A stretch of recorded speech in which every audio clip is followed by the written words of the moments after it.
बिस्मिल्लाहिर्रहमानिर्रहीम। अस्सलाम वालेकुम वरहमतुल्लाहि वबरकातुहू। आप न्यूज़ चैनल के नए एपिसोड के साथ मैं हूं आपका होस्ट अमजद खान, और हमारे साथ हैं हमारी को होस्ट मिस सबा हरैत सर। अस्सलाम वालेकुम मिस, क्या हाल है आपका? वालेकुम सलाम। अल्हम्दुलिल्लाह सर, आप कैसे हैं? अच्छा मिस सबा, हमारा टॉपिक जो कि ऑलरेडी चल रहा था वो पाकिस्तान के ऑल प्राइम मिनिस्टर, इसकी एक एपिसोड तो खैर हमारी हो चुकी है। जी, आज हम ख्वाजा जी सर। नाज़मुद्दीन पे बात करेंगे। ख्वाजा नाज़मुद्दीन ये पाकिस्तान की तारीख के सेकंड प्राइम मिनिस्टर थे जी। अक्टूबर 19 1951 से अप्रैल 16 1953 तक ये प्राइम मिनिस्टर रहे हैं। ख्वाजा नाज़मुद्दीन के पास ये एजाज है कि ये पाकिस्तान के सेकंड गवर्नर जनरल भी रहे हैं और सेकंड प्राइम मिनिस्टर भी रहे हैं। ये पाकिस्तानी पॉलिटिशियन थे and he belongs to east Pakistan, east Bengal. ये ईस्ट बंगाल से ये बिलोंग करते थे। और इनके पास ये एजाज है कि ये सेकंड गवर्नर जनरल थे। जब कायद आजम की डेथ हुई तो इनको गवर्नर जनरल ऑफ पाकिस्तान बना दिया गया, और खान अली खान के असैसिनेशन के बाद इनको प्राइम मिनिस्टर बना दिया गया। तो ये सेकंड प्राइम मिनिस्टर भी पाकिस्तान के ये रहे हैं। मैं आपको इनकी एक और खूबी बताने जा रहा हूँ, वो ये है कि जब ब्रिटिश इंडिया की डिवाइड हुई, जो ईस्ट पाकिस्तान में जो ईस्ट बंगाल का प्रोविंस था ये उसके वजीर आला रहे हैं। और उस हम्म। वक्त से लेकर कायद आजम की डेथ तक ये वजीर आला रहे हैं, और उसके बाद फिर इनको गवर्नर जनरल बना दिया गया। अच्छा, इनके दौर में जो क्राइसिस आया, सबसे बड़े क्राइसिस में से एक क्राइसिस जो है ना, वो वीट क्राइसिस था। गंदम का बहरान इनके दौर में पैदा हुआ, ख्वाजा नाज़मुद्दीन साहब के दौर में। पाकिस्तान चूंकि एक जरिए मुल्क है, एक जरिए मुल्क के अंदर गंदम का बहरान पैदा होना बड़ी हैरानकुन बात थी। बीबीसी की रिपोर्ट के मुताबिक गवर्नमेंट ऑफ पाकिस्तान ने बैन कर दिया कि जी आप अपने घर में दावत भी नहीं दे सकते। अगर आप अपने घर में 25 लोगों से जायद दावत आप बुलाते हैं तो गवर्नमेंट उसमें इंटरवीन करती है। इन्होंने 25 लोगों से ज्यादा लोगों की दावत को बैन कर दिया क्योंकि गंदम का बहरान इतना शदीद हो चुका था।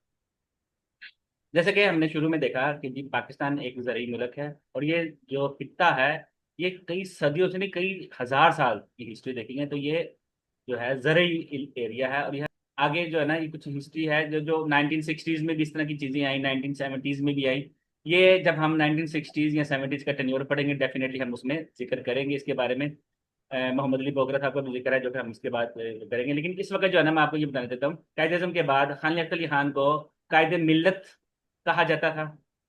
उनकी शहादत के बाद उनको शहीद मिल्लत भी कहा जाता है। तो ख्वाजा नाज़मुद्दीन साहब जब गवर्नर जनरल बने और उसके बाद वजीर आजम बने तो इनको नाज़्म मिल्लत कहा जाने लगा।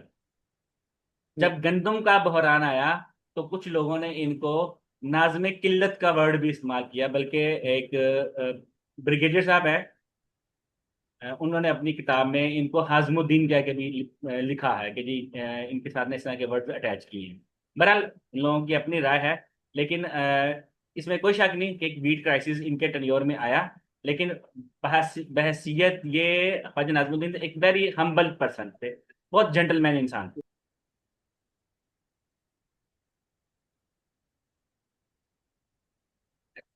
ये जी बुक है जी आयशा जलाल। ये जी राइटर है जी आयशा जलाल। ये बहुत मशहूर राइटर हैं, हिस्टोरियन राइटर हैं। इन्होंने हिस्ट्री पे बहुत किताबें लिखी हैं।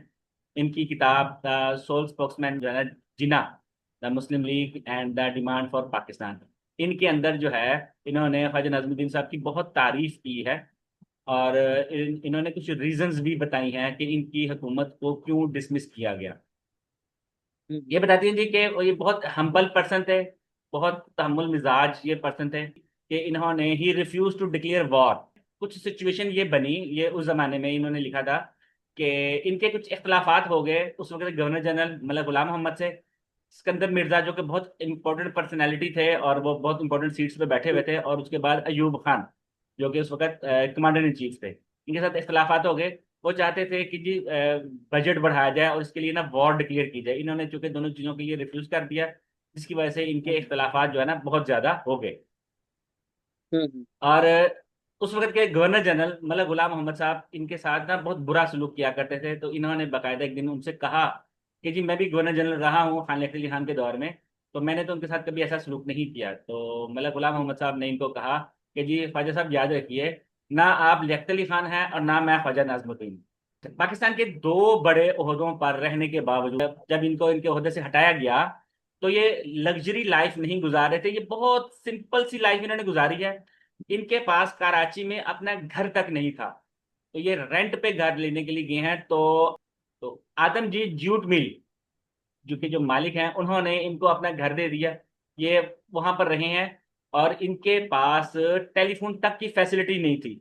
और उस वक्त हम्म। इनको इन्होंने जो टेलीफोन की दराज दी है उसमें भी बहुत टाइम लग गया।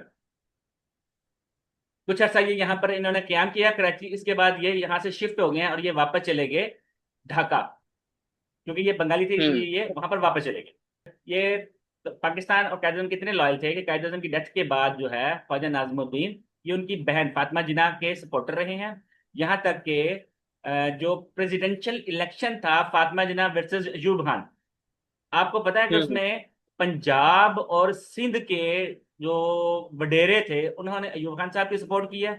बाकी केपीके हम्म। उस जमाने में एनडब्ल्यूएफपी था, बलूचिस्तान और बंगाल, इन तीनों सूबों हम्म। के जो पॉलिटिकल लीडर्स थे उनकी मेजोरिटी ने फातिमा जिन्ना का सपोर्ट किया। तो ख्वाजा नाजमुद्दीन जो है हम्म। ये फातिमा जिन्ना के सपोर्टर थे। हम्म। और इनकी डेथ भी उसी बिल्कुल। टनियोर की है, उसी टनियोर की इनकी डेथ है कि ख्वाजा नाजमुद्दीन साहब जो है इनकी फैमिली जो है वो पॉलिटिकल फिगर्स इनमें बहुत ज्यादा है। इनकी फैमिली में हम्म। पॉलिटिकल लीडर्स बहुत ज्यादा आए हैं, बंगाल से ताल्लुक है और बंगाली बहुत बहुत ज्यादा आए हैं। ये ख्वाजा खैरुद्दीन हम्म। साहब जो हैं ये ख्वाजा नाजमुद्दीन के रिलेटिव हैं। ईस्ट पाकिस्तान से ये पाकिस्तान मुस्लिम लीग के लिए काम किया करते थे और ये इनके ख्वाजा नाजमुद्दीन से के ये रिलेटिव भी थे। 19 ख्वाजा खैरुद्दीन साहब ने 1941 में मुस्लिम लीग को ज्वाइन किया और उसके बाद मुस्लिम लीग के लिए इन्होंने काम किया।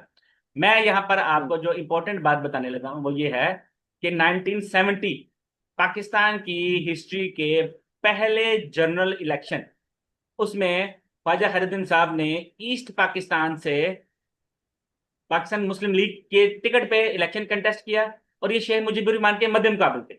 उस इलेक्शन में शेख मुजीबुर रहमान साहब जो हैं वो उन्होंने दो सीटों पे इलेक्शन कंटेस्ट किया था और मुजीबुर रहमान साहब दोनों सीटों पे इलेक्शन जीत गए थे। एक सीट पे तो वो स्ट्रेट फॉरवर्ड इलेक्शन जीत गए थे, जो सेकंड सीट थी उसमें उनका और ख्वाजा खैरुद्दीन साहब का मुकाबला हुआ, टफ मुकाबला हुआ था। फॉल ऑफ ढाका के बाद जो चंद एक बंगाली लीडर जो कि ईस्ट पाकिस्तान छोड़कर पाकिस्तान आ गए थे, he is one of them. जब फॉल ऑफ ढाका हुआ तो ये उधर बंगाली फौज ने इनको अरेस्ट कर लिया था। भुट्टो साहब ने मुजीबुर रहमान साहब को यहाँ से पिंडी से आज़ाद किया। तो मुजीबुर रहमान साहब जब वापस गए हैं तो उन्होंने इनको जाके वहां से आज़ाद किया, तो इनको कहा कि जी आप पाकिस्तान ना जाएं, आप हम मेरे पास रहें, लेकिन इन्होंने मुजीबुर रहमान को इनकार किया और ये वहां से ढाका से ये गए लंदन, लंदन के बाद फिर ये पाकिस्तान आ गए और कराची में सेटल हो गए। तो इनकी औलाद हम्म। आज भी कराची में ही है। एमआरडी मूवमेंट के बारे में बात करने लगे हैं। ये 1983 में स्टार्ट हुई थी। एमआरडी मूवमेंट जो है ये जनरल जिया रजीम के खिलाफ जमहूरियत की बहाली हम्म। के लिए एक तहरीक स्टार्ट हुई थी जिसे हम एमआरडी मूवमेंट बोलते हैं 1983 में। इसमें ख्वाजा खैरुद्दीन साहब का बहुत इंपॉर्टेंट रोल था। ख्वाजा खैरुद्दीन साहब जो है एमआरडी मूवमेंट के पहले सेक्रेटरी जनरल थे। मार्शल का दौर था, लेकिन इन्होंने मार्शल के अगेंस्ट जो है वो जमहूरियत की बहाली के लिए काम किया।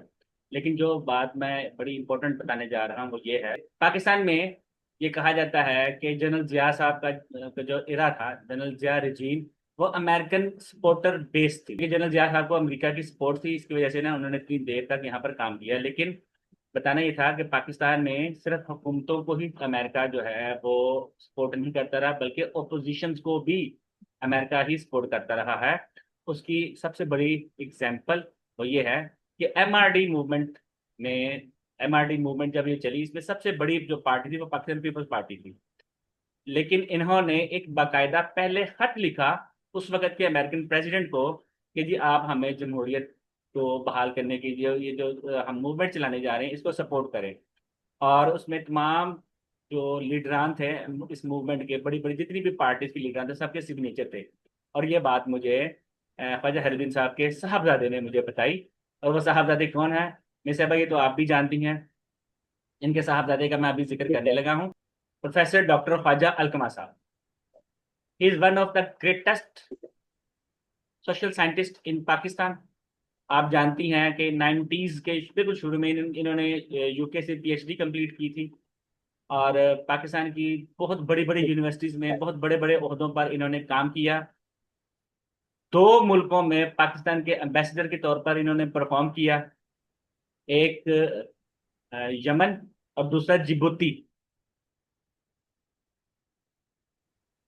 इस वक्त ये पाकिस्तान की उस यूनिवर्सिटीज को में अपनी खिदमात सर अंजाम दे रहे हैं जिस यूनिवर्सिटी से आपने डिग्री कंप्लीट की है।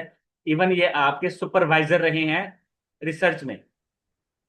आप तो इनके बारे में बहुत अच्छी तरह जानती हैं। जी जी, ये बिल्कुल।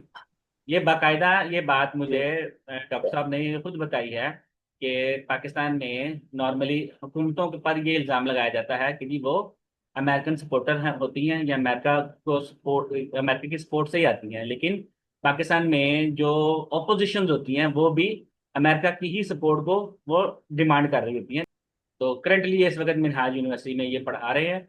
और ना सिर्फ स्टूडेंट्स बल्कि फैकल्टी मेंबर भी इनसे बहुत ज़्यादा इंस्पायर हैं।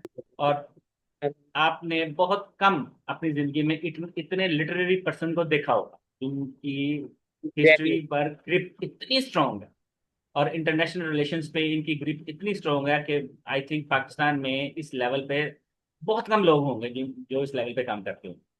तो देखें, उम्मीद तो है, एग्जैक्टली सर। उम्मीद उम्मीद तो बहुत ज्यादा है कि हमारे यहाँ पर ये चीजें ठीक हो सकती हैं और आई होप ये चीजें ठीक हो जाएंगी। चलिए, आज की एपिसोड कंप्लीट होती है इस दुआ के साथ कि अल्लाह ताला मुसलमानों और खुसूसन पाकिस्तानी की तमाम मुश्किलात को आसान फरमाए। नेक्स्ट एपिसोड तक के लिए इजाजत।